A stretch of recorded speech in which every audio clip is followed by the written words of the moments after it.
Welcome to the People Who Read People podcast with me, Zachary Elwood. This is a podcast about better understanding other people and better understanding ourselves. You can learn more about it at behavior-podcast.com. In this episode, I talked to social psychologist Ann Wilson about memory and how we define who we are. Ann has studied how people build their self-identity using memories and how we can filter through our memories for the versions of ourselves that we believe really define us, while ignoring or downplaying memories that we decide don't represent us.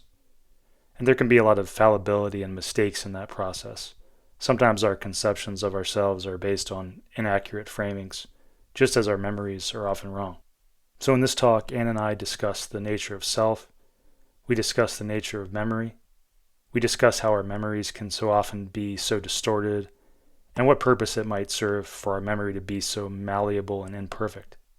We talk about false memories and the so-called satanic panic of the 80s, where many people were convinced there were a bunch of satanic ritual abuses of children going on, and that was based on some people's false memories. I share a story of mine where I misremembered something quite badly, and what the psychological reasons might have been for me misremembering it. We talk about some research that really blew my mind, which was done on people who had had their left and right brain hemispheres separated, and what that research showed about the illusions we can construct about the world and ourselves. We also talk a bit towards the end about political polarization, which Ann has also researched, and how the distorted narratives we can build about the, quote, other side can be seen as related to our distorted narratives about ourselves and the world. A little bit about Ann Wilson. She's a professor in the psychology department at Wilfrid Laurier University in Ontario. The following is taken from her professor page about her research interests. Her research focuses on identity, motivated social cognition, and subjective time. She examines how people's identities extend across time, how people reconstruct the past and envision the future, and how these temporal perspectives in turn affect the present. She's interested in how these processes work for the personal self, interpersonal relationships, group and social identity, and national identity.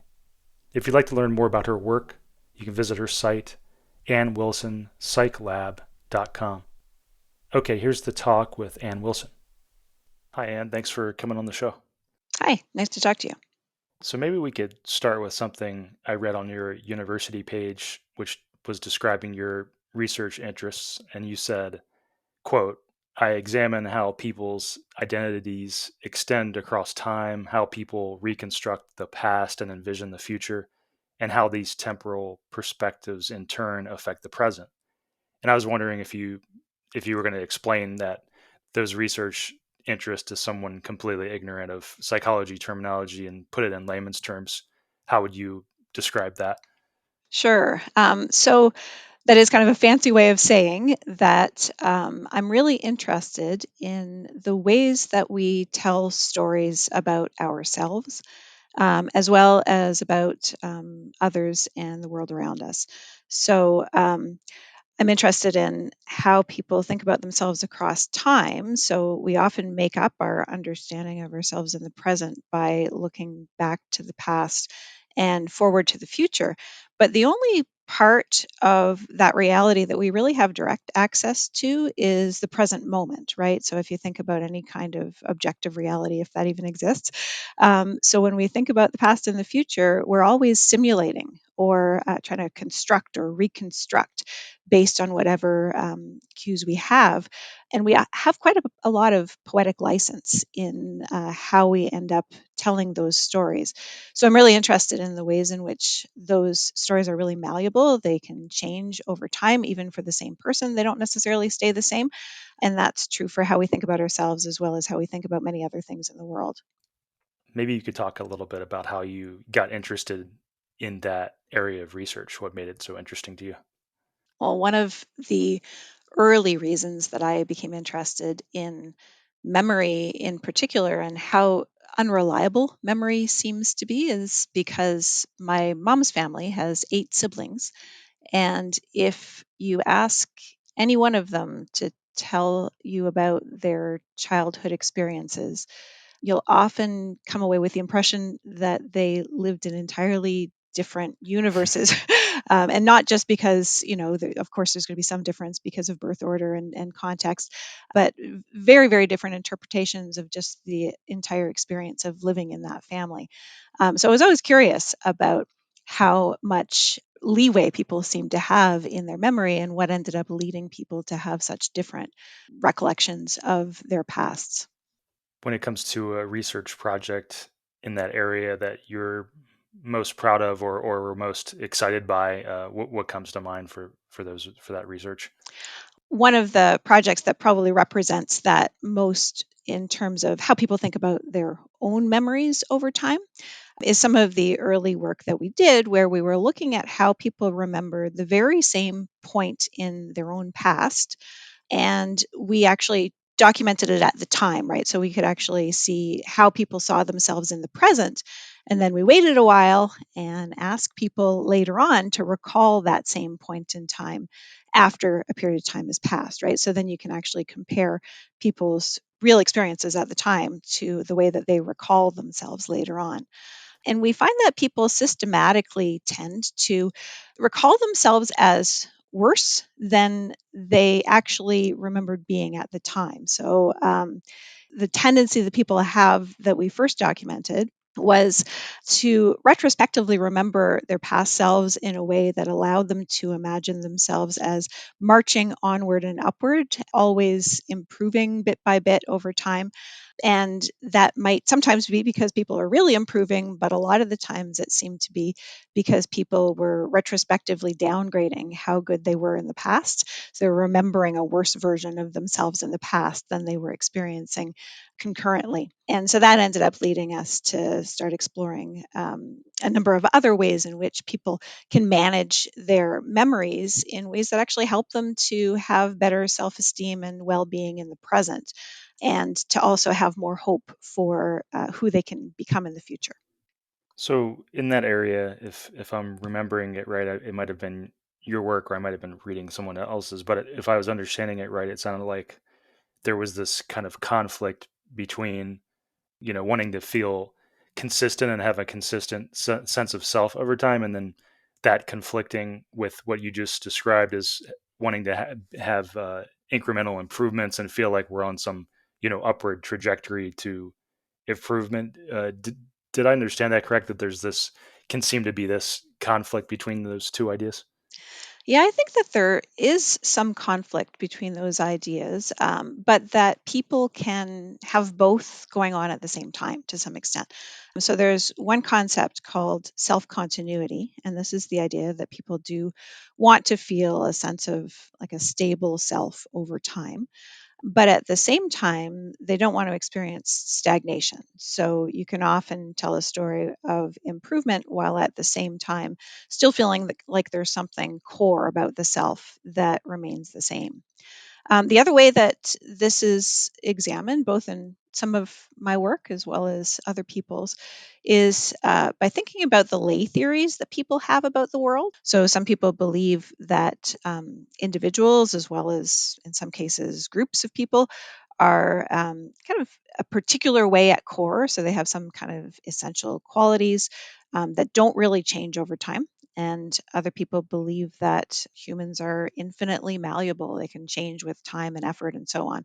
And depending on what kind of lens we can have different expectations about ourselves and others over time. And that can end up shaping the way that we recall the past and how we end up predicting the future as well. Because of that poetic license that we have, there isn't one way of recalling the past. It means that the beliefs that we have at present can really end up changing the way that we imagine ourselves in the past and the way that we can think about ourselves going forward in the future. And this might overlap with some things you already said, but the term temporal self appraisal is.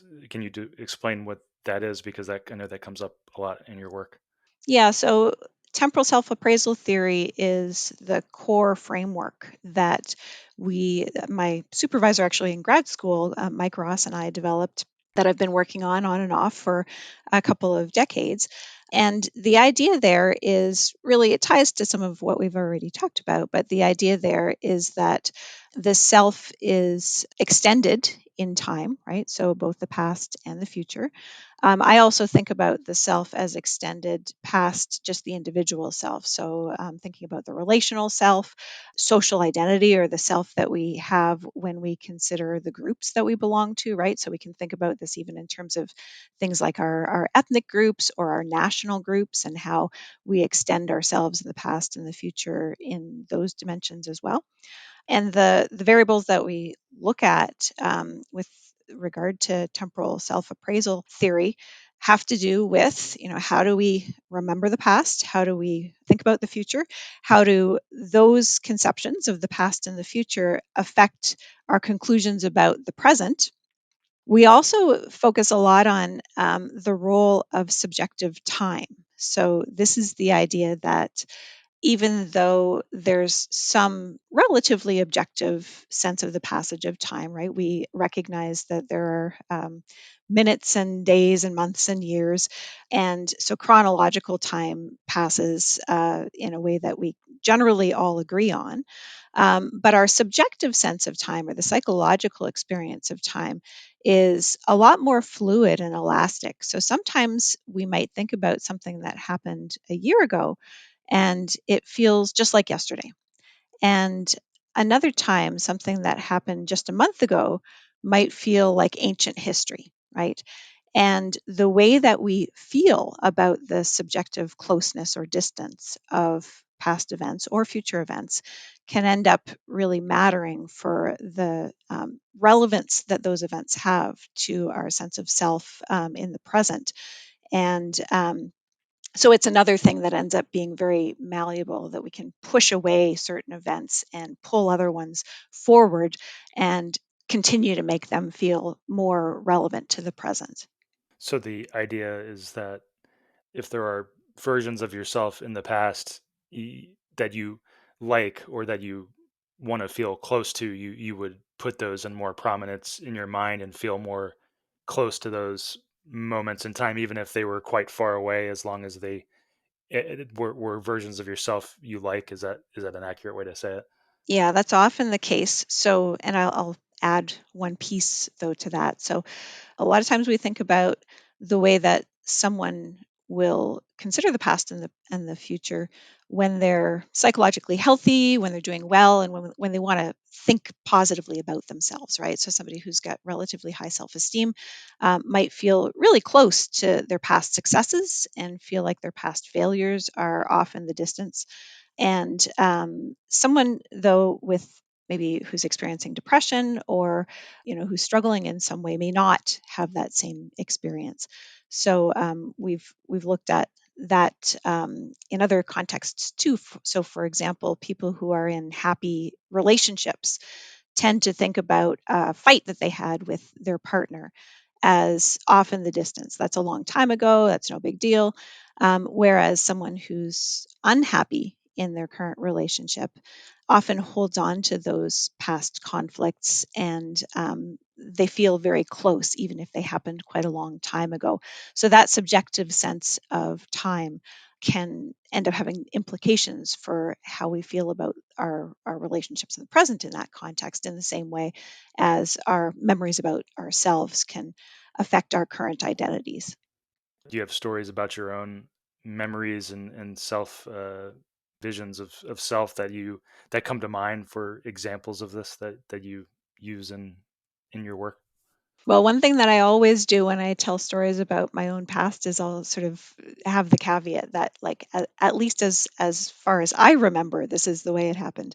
Mhm. But I've encountered a number of cases where I know for sure that what I remember is not really what happened, and so there are only a certain number of cases where you actually get faced with the reality, right? The documented reality of what happened and how it's different from whatever it is that you're perceiving or remembering. I have memories that I swore for years I could remember firsthand. So I have a memory of being held by my aunt when I was in a particular room in a house that we used to live in. And it turned out that this memory was when I was an infant, when I was a baby. So it was before I could actually possibly have anything like a real memory that I would have been able to hold on to. But I learned later that that was a memory that I held because there was a particular photo. So I had seen that photo, and I had mixed that up with the actual memory for the event. So certainly, I've got lots of those little cases, and one of the things that it's definitely led me to do is be pretty humble about the degree to which I can claim for sure that I know what really happened in any particular situation. Hmm. I'm always a little bit suspicious of the validity of my own memories. Right, and there's all that this work about the false memories that people can have, and bringing up traumatic memories and such. And yeah, it is smart to be very humble about that, because I think we've all had those experiences of realizing, yeah, this did not happen at all how I remembered it. Yeah, and although I haven't studied false memories extensively in my own work, I will note that when I was in grad school, so this was in a couple decades or so ago, was at the height of some of those. I don't know if you recall this time. It's sometimes called the Satanic Panic, Hmm. but this period of time where really there was just a lot of battles going on about the possibility of recovered memories, and then Elizabeth Loftus, as well as some other researchers, started to examine how possible it was for memories to actually be constructed really out of whole cloth by certain processes within interviewing, right? So if you interview people about the same thing, you get them to imagine an event happening over and over again. Like being lost in a mall, for example, was one of the classic studies. People who definitely didn't actually have that experience on the basis of family reports and so on, sometimes actually really came to recall that false memory very, very vividly. So I remember those battles going on when I was in grad school, and I found that that really profoundly affected me, both in terms of my interest in the subjectivity of memory, and also in, to some degree, the politics that can go into these kinds of processes, right? So the fights that people were having about recovered memory and false memory were pretty emotional, and it was more than just about the science, but it was also about the implications of potentially, say, denying the experience of a victim. Hmm. Nobody wanted to do that, but at the same time, we needed to apply really rigorous scientific standards to evaluating the validity of memories. Otherwise, in some cases, justice would not be done. There was I just thought of, there was this psychology researcher in New York State. I can't remember his name now, but he was known for doing memory research, basically where he tested people's memories, even of very big events like I don't know if it was 9/11. I think it was before that, but it was events like that, and seeing how people's memories of those even very emotional and important memories would change over time. Do you know who I'm talking about by any chance? I I don't, well, my memory, one of the things about my memory is it's very, very bad. Um, I don't remember the name, but I do recognize the research that you're referring to, I think. So, flashbulb memories, this is a term that's Mm. been used in the literature. It's the idea that we sometimes, for really, really profound, important events, we may have a memory that we feel is just seared into our brain, right? So, these very vivid memories that don't fade over time. And for quite a while, it was assumed that those memories didn't really follow the same process of forgetting and degrading over time, and that they actually stayed really accurate and vivid.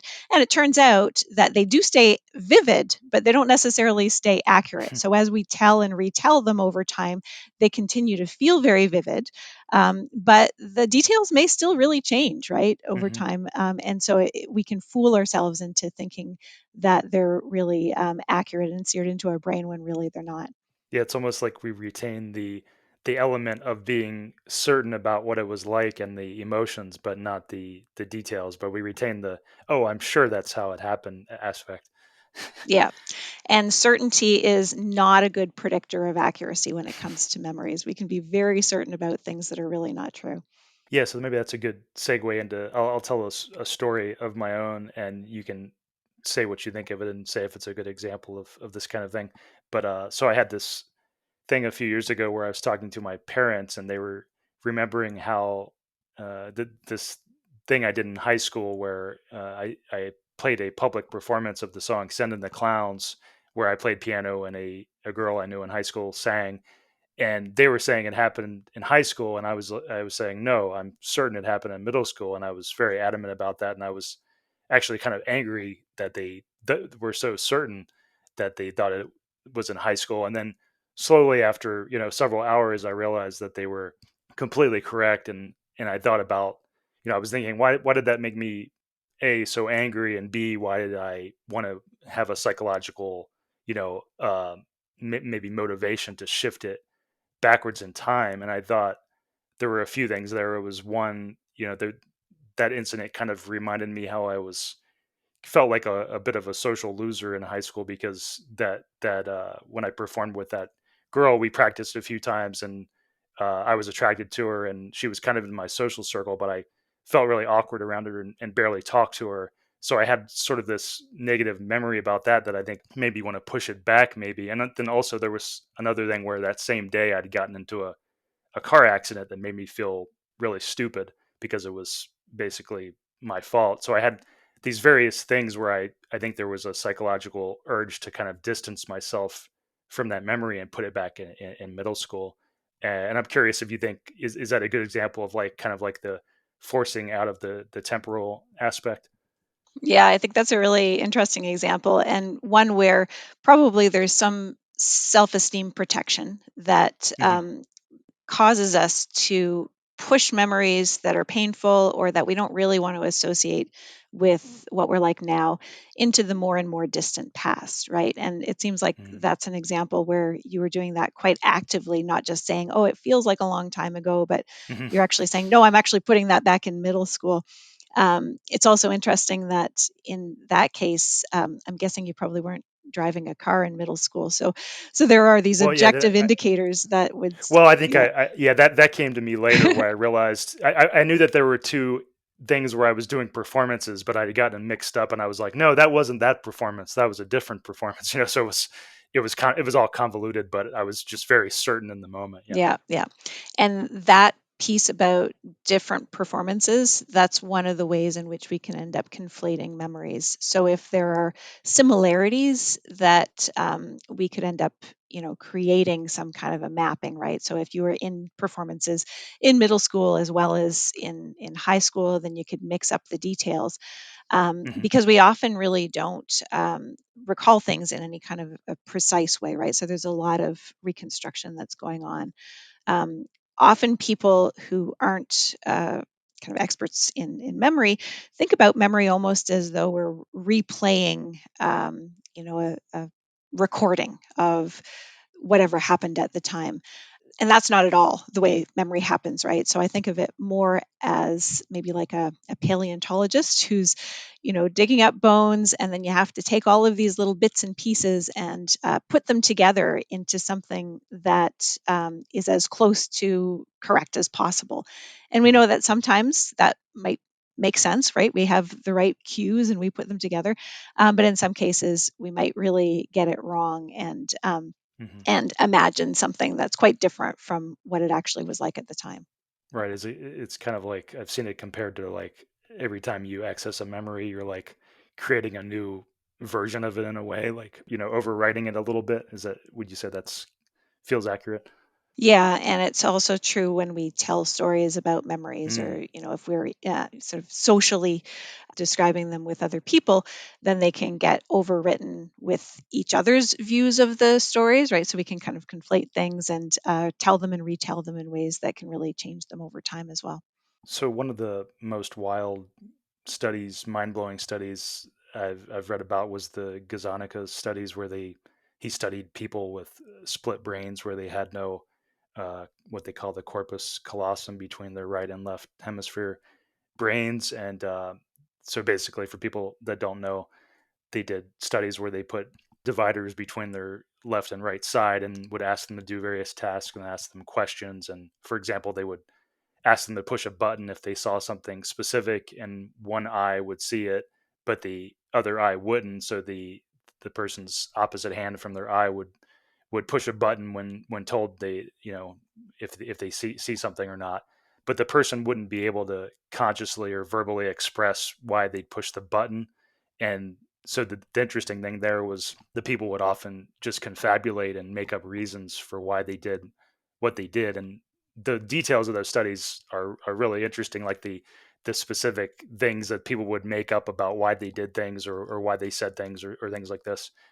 Just kind of mind blowing in the sense that it showed how much creative storytelling is a part of being human. And we make up these things that are running narratives of the world around us, and also our own selves. And I'm curious, am I describing the importance of those studies correctly? And do you see that as very much an indicator of how much we, simply make up things about the world and ourselves? Yeah, I think that there are multiple converging pieces of evidence that suggest that people are really good at making things up as they go along. And there could be evolutionary reasons why this is even adaptive. So, in some cases, it may be that we're not really going to be most benefited by pure accuracy, Mhm. but rather by telling the most persuasive story, making the pieces fit together, convincing other people. And sometimes we do that better when we're also able to convince ourselves, right?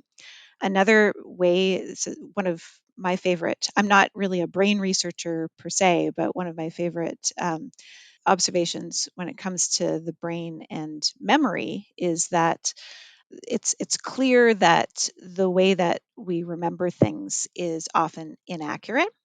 But what is pretty neat is that sometimes people think about that inaccuracy as a bug, but it's quite likely to be a feature instead of a bug. So, what I mean by that is it's probably really important that our memories are malleable, that there's some room for error in them, in part because the same parts of our brain are used for both what's called episodic memory, right? So, like the storytelling kind of memory that humans have, not just the semantic memory of like knowing things that you've seen before. That episodic memory and the ways in which it's malleable happens in the same parts of the brain as thinking about and planning and projecting for the future. So, a large part of why humans are so capable of envisioning these amazing futures, right? And then building things that even go beyond our own lifetimes and building culture and passing things on and so on. A lot of that capacity for future vision and for planning and for prospection probably is because of the ways in which our systems are so malleable, right? So it's kind of like we're doing the same thing we do with episodic memory, but we're putting it into the future direction. And it's really important for that to allow for a lot of creativity, right? So that we're not just running the same exact set of scenarios on a loop, but we can change it up each time. Yeah, I sometimes think about the value, the strength of having, certain narratives, and aligning on a narrative, even if it's inaccurate. It's like having some certainty about what happened to you or what the meaning was is of value, much more value than an unclear and confusing, the reality of living with this kind of uncertainty and confusion. Like when I think about mental pain, or just confusion about what something meant. I can feel this pressure sometimes to, I have to pick a narrative of these competing narratives and just move on. And I feel like it's kind of like what you're saying. It's like there's a value to having this creative structure that allows us to say this is the way it happened, and just move on and build on that, instead of like, living with the uncertainty and the ambiguity, which is the reality.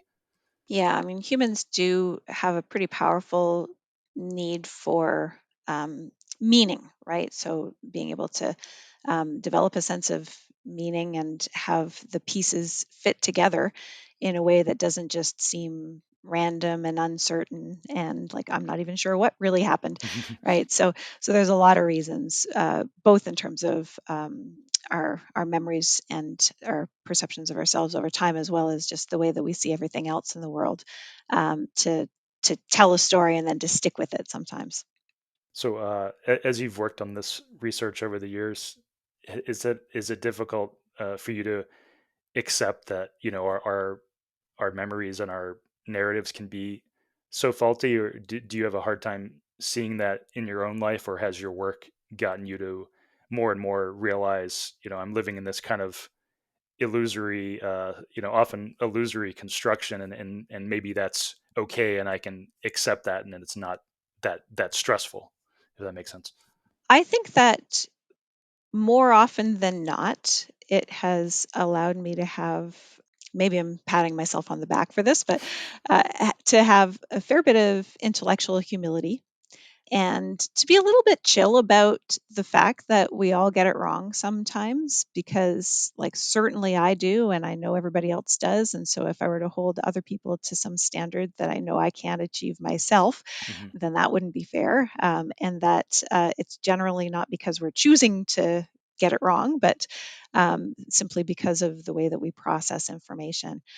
I think it also sometimes allows me to be a little bit more empathetic and forgiving of the ways in which sometimes people who come at things from very different angles might end up having different conclusions about the world. But we're all processing information in ways that's pretty subjective, and trying to bodge things together, right, piece things together without any real direct line on objectivity. Hmm. And so, there's, I think it's important to have some acceptance of that and to recognize that that's just simply the world that we're all trying to navigate through. Hmm. So this might be a big question, but we know each other through the polarization, political polarization. That's how you and I initially knew each other. And I'm curious, how do you see your work in the self identity and memory space mapping over to the work you've done in the political polarization space? Yeah, so I'll say there's probably three. I'll try to be very brief, but there are three things I think that all came together to really influence my interest in political polarization. The first directly ties to my interest in identity over time. So I've talked a lot about personal identity, right? Selves over time, but mentioned that I'm also interested in how this plays out, say, at group or collective levels. So, one of the places that I became really interested in looking at that had to do with how people's psychology about the future may pertain to our understanding of climate change and the ways in which we sometimes, maybe in my view at least, were perceiving the the risks of climate change, but not necessarily acting on them. So, for a number of years, I worked away at that and tried to look at temporal cognition, right? So, all of the subjective ways in which we perceive the future and how that may affect our reaction to information about climate change. And one thing that I kept coming back to over and over again was that I could find small variations, right? So you could move the needle in small ways looking at things like temporal cognition. But there was this huge effect of politics that I just simply wasn't accounting for. And one of the best predictors of people's beliefs about environmental issues and climate change right now, this certainly hasn't always been the case, is their partisanship. Hmm. So that led me to take a couple of steps back and think about, okay, well, how could I approach that problem looking at the bigger issues that might be leading to some of the reasons that there's a stalemate Hmm. over issues having to do with climate change. More broadly, though, I also, because of my interest in just the subjective nature of our realities, as I became interested in people's political divisions, I also was really interested in how they may be partly illusory, right? So the idea that we imagine our political opponents to be a particular way may be partly based on fact, but partly based on our imagined enemies. And so that really struck me as something that was interesting to consider with regard to political polarization, because if we're fighting over real elements of disagreement, then that's actually that's not a kind of polarization I even have a problem with. I think that sometimes, real disagreement is a super important part of any healthy functioning democracy. But if we're fighting about or hating one another for things that are maybe like overblown or in some cases even imagined, then we're really putting our energies into issues that are maybe taking us away from the really pressing problems of society that we need to be working on together. I saw an interesting paper recently. It was talking about how the us versus them polarization is, we often focus on like the untrue things or the misinformation or the just the inaccurate things, but then there's also this element of just filtering through things that are real and pulling the things out that align with our conceptions. And in the same way, you could make the analogy to what we do with our memories and our sense of identity. We pick out the things that align with the things we want to believe, right? So it's like we accentuate the things that say our political enemies, that we build up the case and pull out pieces to shore up this case about what the other side is like, just like we might do that for our constructs of ourselves and such. Yeah, and you had a recent study that showed how in-group dissent can lower anger, and I think that's a really important point when I learned about some of that research. Can you explain what that work found? Sure. So I'll back up one step and say why we started getting interested in that as an approach. So we'd been studying false polarization. This is the idea that we have these illusions of what the other side is like that are often based on the worst caricatures of the other side, right? So we might be exposed, if you're a liberal, you might be exposed to deplorable and racist conservatives through media, through social media, and other things like that, and come to imagine that most conservatives are like that, when in fact we find that it's actually a minority of conservatives who hold those views. But if you ask a liberal, they think that it's a majority who do. Similarly, a lot of conservatives think that most liberals are extremely intolerant of dissenting or like differing viewpoints, might be against free speech, and really judgmental and so on. Again, a lot of times we find that it's actually a minority of liberals who hold those views, but conservatives think that it's a majority. So we often really overestimate the number of people who hold the views that we might find most unflattering about the other side. So there are different ways to try to address that, right? If you've got something that you find really egregious about the other side, and you dislike them, you don't want to have anything to do with them because of those really negative views, you can try to correct that in various ways. But one of the things you sometimes see is that it'll be somebody from the other side who's trying to correct that, right? So somebody pushing back from the other side, and often, if that's how it goes, then people within an in group will circle the wagons, right? They'll kind of try to bat away criticisms because they don't want the other side to gain any points. So then that leads to this question of what about in group dissent? And so we thought that one way of potentially reducing the degree to which people imagine that everybody on the other side is all the same, right, or are all the same, Hmm. would be to demonstrate the cases where actually there are lots of different viewpoints on the other side. And we decided that a way of getting at that might be to try to simulate the sorts of situations where people often get exposed to others with different political viewpoints. So we simulated a social media context where somebody was espousing really extreme fringe viewpoints from one side or another.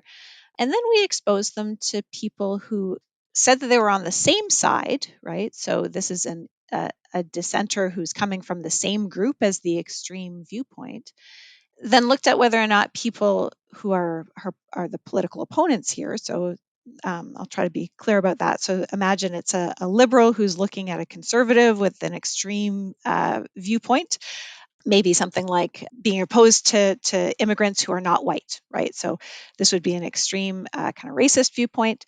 And then another conservative speaks up and says, "Hey, wait a minute, that's not what we're about as Americans. You don't have to be white to be an American." I think as a Republican that it's perfectly fine for people from any background to become American, and we that's part of what makes our country great, right? So the notion would be that people from the same side can push back against an extreme viewpoint on that side, and that's going to land in a different way to people than if it's criticism coming from somebody on the opposing side. Mm-hmm.